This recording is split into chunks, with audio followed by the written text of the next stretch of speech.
Here we go. Thank you, Tony. Please use the raise your hand feature for everybody wanting to ask a question of Louis. And with that, Tony D, will let you lead off. Hey, Louis. I'm not sure what you can or can't say about Taiwan Walker at this point, but in general terms, assuming you add another starter here, what does the back of your rotation and whatever competition may exist in your camp, in your eyes, what does that look like to you at this point right now? Well, Anthony, I know is not a finalized deal from my understanding, and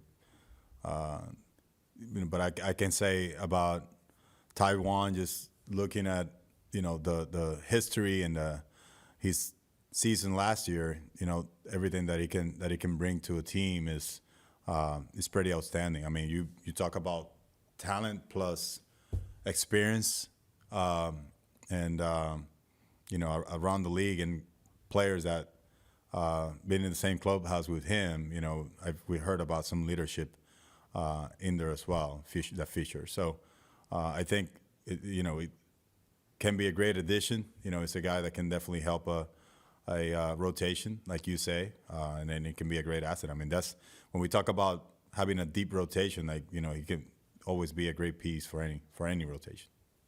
But when you look beyond him to whether it's Lucchese, Peterson, Yamamoto, some of those other guys you've mentioned, are you looking at that as just kind of an open competition for the 5 spot, or how much does some of the innings restrictions that you guys are starting to talk about and things like that come into play when you look at the end of your rotation?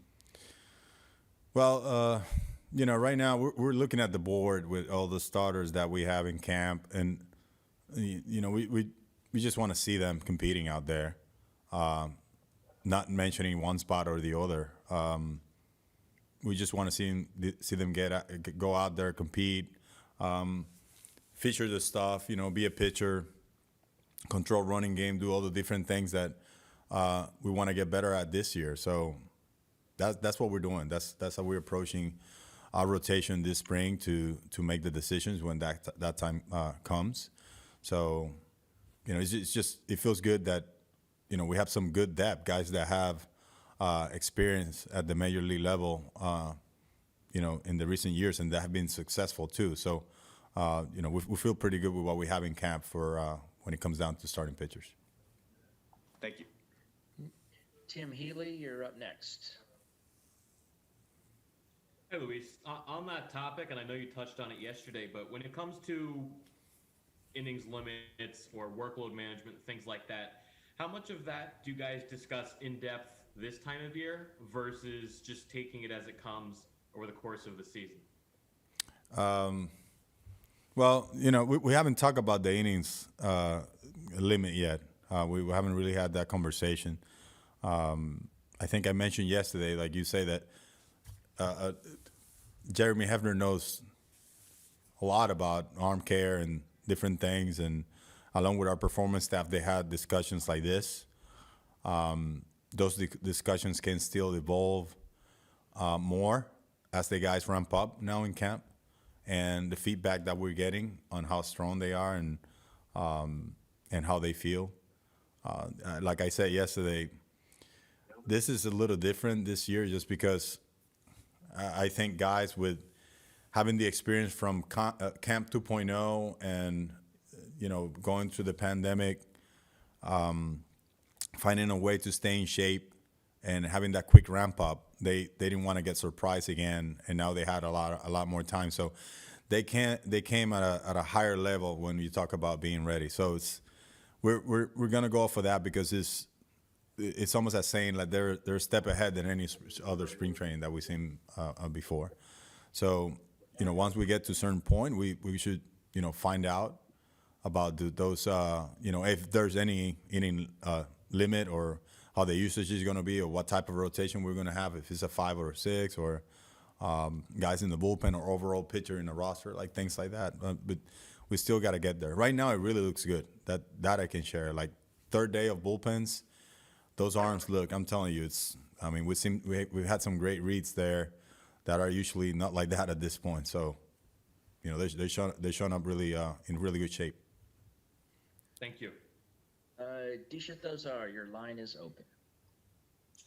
Hey, Louie, just going to DeGrom, he said he feels really good this spring, and at least with us, he seemed like he was in a really good mood. Just how much does that boost from him give the rest of the pitching staff when they see DeGrom's approach and just generally how he approaches camp?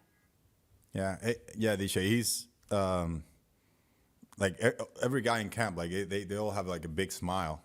I get to see it when we're out there. They have their mask off and they're able to take it off and throwing their size and different things like that. So Jake has been in the first 3 days has been like very proactive and engaging with new teammates and different guys around here.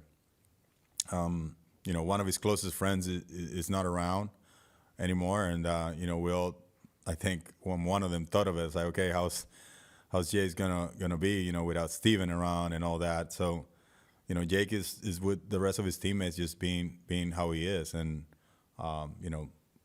another year of experience gone through, and now coming back this year. So I know he's gathering that as well and bringing it into his own repertoire, so he can be a leader for the team. So it's just great to see him out there. He threw a side yesterday, and there's a lot of people watching from the side or behind, just at a distance, where they could,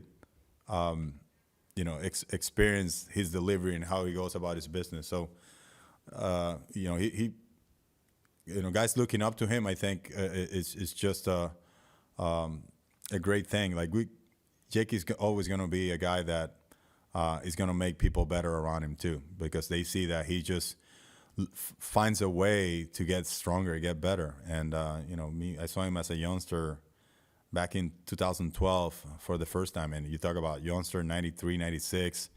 Was always playing around with a lot of energy, and now 9 years later, he's throwing harder, and he's almost like every year he keeps getting better. So I think he's a role model, and on the field, and then that we can see that off the field as well. And then just going back to Walker, despite all the additions, the depth additions that you guys had this offseason, how much did the need for someone like Walker only increase after learning about Lugo's injury? Well, once again, we're waiting a deal to be done here with him. I mean, we aware what's going on, but I said the addition of a guy like Taiwan, like Walker, will be, just tremendous. You talk about depth once again, and depth in every aspect of the game, whether starting pitcher, whether it's bullpen, or the position players. It's always a luxury, and a guy like him he just makes your rotation so strong when you can add him. Thanks. Thank you. Wayne Randazzo, your line is open. Hey, Louie. Anything with Dylan Betances and how he's feeling going into camp? I know he kind of had a weird year with some injuries last season. What have you seen from him so far? Delling, I was just with him before coming here into the room, and he looks great. He worked in 2 different places in the offseason. He was fully aware from the end of the year when he voiced to us that he was having some discomfort. And then he came back. He pitched. You guys saw him pitch the last two games. He worked really hard. He worked really hard. Like I said, in 2 places. He's here. He's showing great shape. I think he, played catch. He's been playing catch. He hasn't thrown a side yet, but he's feeling good. He's ready to go. Thanks. Next up is Tim Britton. Hey, Louie, you've mentioned that you want to work on a couple things coming into camp: defense, base running, controlling the running game. Those are things a lot of teams come into spring saying they want to work on. How do you, what are you doing specifically with those things, and how do you make sure that emphasis sticks as you go into a regular season? Okay. Yeah, it cut off a little bit, but I got your question, Tim. Well, we have a number of things in the menu. We needed to make sure that it was within the things added to the manual and all that. So, we have a lot of land here in our facility, so we're going to be able to make it work. So if we go to each one of the areas, we're pitchers being quick, throwing over pitchers, changing, managing to change their times in the delivery, holding the ball longer, things like that. Where we have a new catcher, he understands some of our weaknesses and what's happened in the past with the controlling running game part. So having those conversations, engaging with the pitchers, and challenging ourselves to get better at it, that's what we're implementing. I mean, we're using drills. We're going to work on translating into the games. We have stations for it. On the base running end, we're doing everything from talks to live reads, which is really it's really hard at times to really simulate game speed when it comes to base running drills. But Tony Tarasco, who just came onto the staff, he's got a great plan with the guys. So the base running gets better, so we can get better jumps too when we're going to start attempt to steal a bag. So once we work on this and we get better, we envision we will. We're going to become a more aggressive team on the bases. And at the same time, we're going to be more aware. So the defense part for me, is the versatility, I think, is one of the things that we're going to work on the most. They will do their routine like we've done in the past. These are seen, and Tony Tarasco, again, in the outfield, they'll do their routine as far as working with the guys defensively on a daily basis here. But when it comes down to the games, I think it's the most important part. Just seeing guys playing in different positions and how they're going to help us win games in the season in those positions, and how can we put a lineup that both offense and defense are, at a high point to protect our pitching, because those two things, pitching and defense we all heard it before. Those are the ones that win championship, and that's what we want to see. We want to see guys playing multiple positions and maybe be aware on where they are better at, or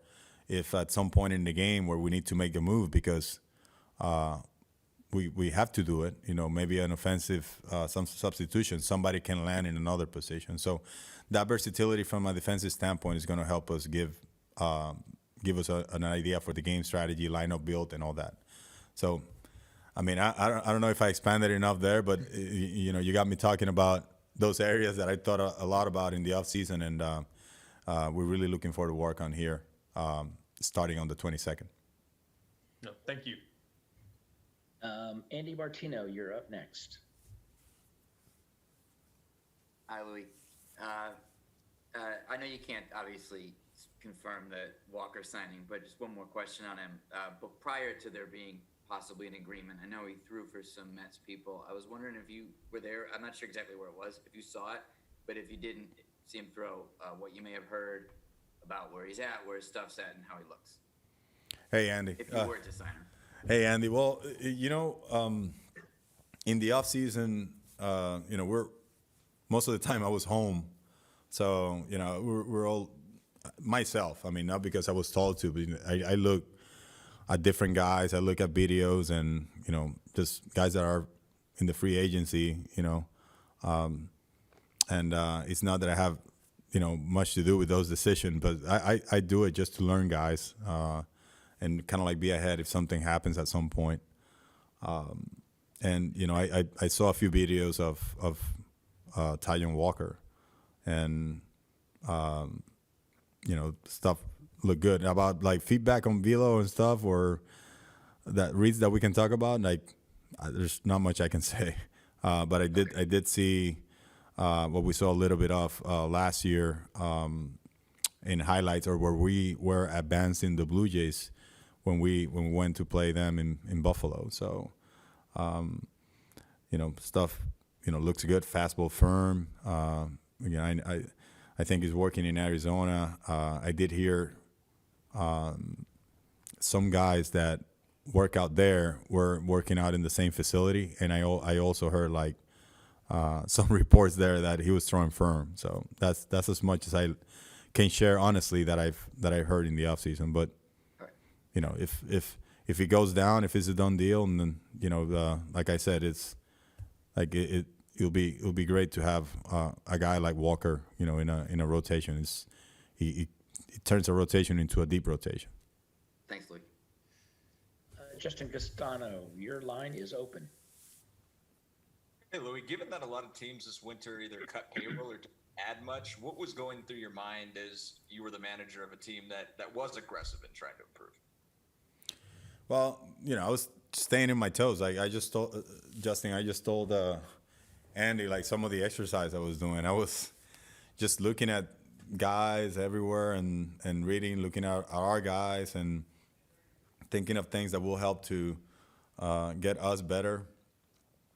So, I was just, talking about the guys that we could potentially go after, whenever there were conversations about it and I was included.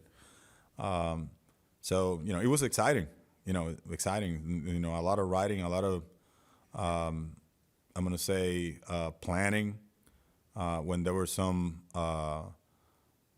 potential agreements, I'm going to say.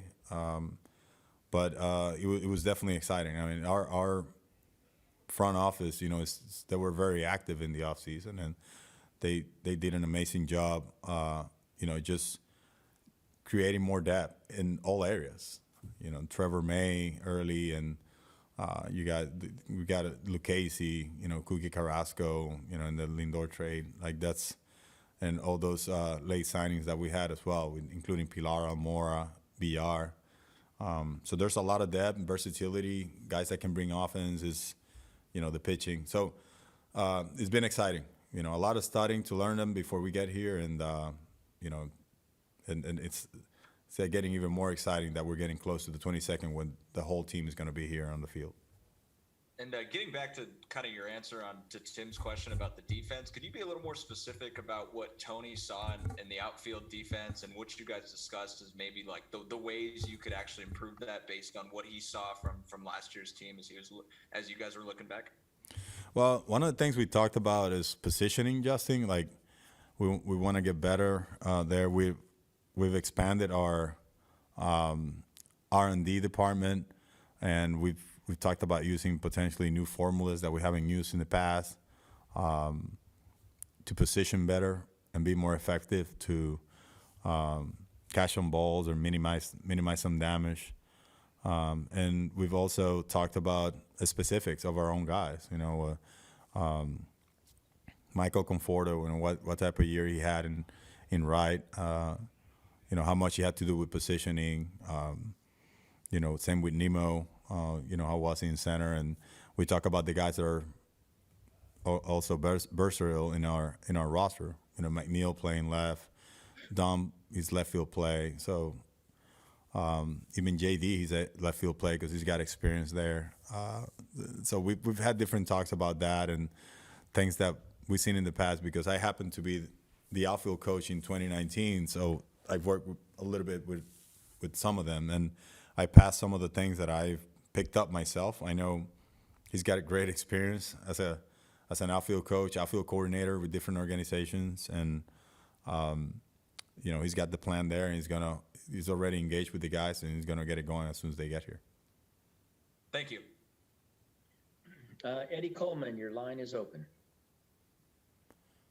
Hey, Louis. I think you mentioned before that some arms had impressed you, or they were a little bit further along than you thought they might have been at this point in time. Can you name some of the guys that might fall into that category? Well, yeah, we've seen a few, Ed. Matt Allen. It's been impressive to watch him throw the ball. His curveball. Riley Gilliam, that's in camp. It's looked really good coming to camp, and Mike Williams. That we signed early, told big kid. I mean, it's a good arm, good curveball, and those guys were popping, man. They were throwing hard in his first side, and not to mention Jake and Sugar Diaz. They were outstanding in their first side, and I don't want to leave the rest of the guys that have thrown sides out, but they all been impressive. Lucchese threw today and Stroh, and they were also impressive.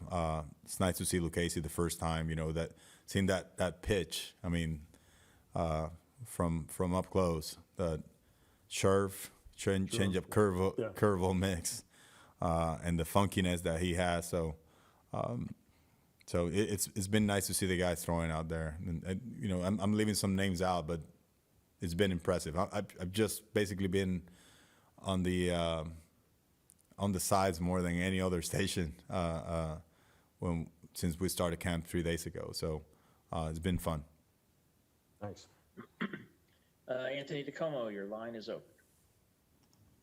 Hey, Louie. How did Seth come through his surgery? And outside of him and Noah, is there anyone in camp who's limited physically in any way? Well, Seth came out. Everything came out good. He's in great spirits. You know, it's seeing it from a very positive angle. I'm gonna say with the time he's gonna lose, he shares that. You know, he's gonna be fine. He's very positive about it. But everything was successful, and you know, Noah is looking good, really good on his side. You know, so he's on schedule like we shared, but like right now we don't have anyone with limitations. You know, we're just through the finishing the intake right now and all that. Some guys haven't thrown their size because things got interrupted with the quarantining, and some guys didn't finish the intake. And you know, as you guys know, there's been some weather throughout the country, and there's some of the tests didn't get there on time, and we didn't get results. So it's kind of like prevention. So it's taking a little bit of extra time. So, but everyone's good in camp. Thank you. Tim Britton, your line is open. Yeah, you mentioned McWilliams. I was just wondering what kind of role you saw for him. Is he in a starting mix to be stretched out, or do you guys view him as more of a reliever? Yeah, so it's always safer to have the guy stretch out. And then if anything, you know, you can always tone down. The other way around is a little dangerous, even though it's done in the past. So right now we have him as that multi-inning, you could say length starter, and you could put in there that he's been in the past. He's got his routine, and all that to be a starter, but we're telling him to stretch out. We're basically stretching him out into a multi-inning type of start of camp. His side was impressive. Like the ball comes out firm, funky too, tall. I mean, almost like a little bigger than Noah. You know, and the good curveball slider, and this, you know, he had an impressive side yesterday. Thanks. And the final question will be from Rich Catino. Your line's open. Thanks, Harold. Louis, you talk about a lot of flexibility and depth you have on your roster, and one of the guys that personifies that is Jeff McNeil, not only where he could play in the field, but where you could put him in the lineup. Do you envision him having more of a regular defensive and lineup spot? And when you obtained Lindor, did you think about the allure of batting them back to back in the order? I'm sorry, I missed a little bit of the question, Rich. Sure. I said one of the things about flexibility is you have Jeff McNeil, who's extremely flexible for you, not only in terms of where he plays in the field, but where he bats in the lineup. And are you looking at him more as having a steady spot in one spot in the field this year? And in terms of a batting order, have you thought about any possibility of him batting back to back with Lindor? Yeah, I thought of a lot of things there. Defensively, Mac has been good everywhere, and I'm gonna go ahead and say this. I'm third base when we started the season last year. I know he made a couple of errors there, but he's a good third baseman too. And you put him in second, you know, he plays a good second base, and you put him in left, he'll give you a good left field. You put him in right, he'll do the same. And once again, going back to third, he'll be a good third baseman for you. So he'll be moving around. That's what we expect. In camp, we'll try to do that if we get, you know, the chance to play him in those four positions that we mentioned. he can be an emergency shortstop at time. If you ask him that, he'll say, of course. But in the lineup, Matt can hit everywhere. I mean, he's been a leadoff for us. He's batted second. He's batted third. Last year he went from 7th, 6th. I think even I don't know if he hit 5th at one point, but he gives a lot of balance. I mean, this kid can do so much protecting. He can really good against lefties and righties. I mean, he don't have a problem with matchups. He'll swing early. He can do different things. So, I mean, you play around with lineups with our guys, and I'm telling you right now, you can write like 20 lineups or something. So it's right now I can't say that there's like one spot where he's going to be hitting at when we start the season, but that he's going to help us score runs. Yes, he's going to help us score runs in whichever spot we put him. Thank you.